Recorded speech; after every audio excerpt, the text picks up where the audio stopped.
Guys, sa oras na ito ay alas 7:30 na at ito'y napakalakas ng hangin ngayon at may kasamang ulan.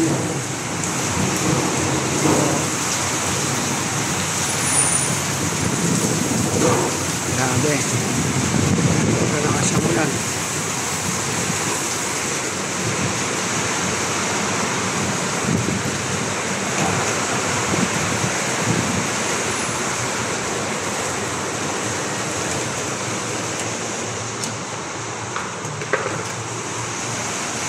Sana tama na to kasi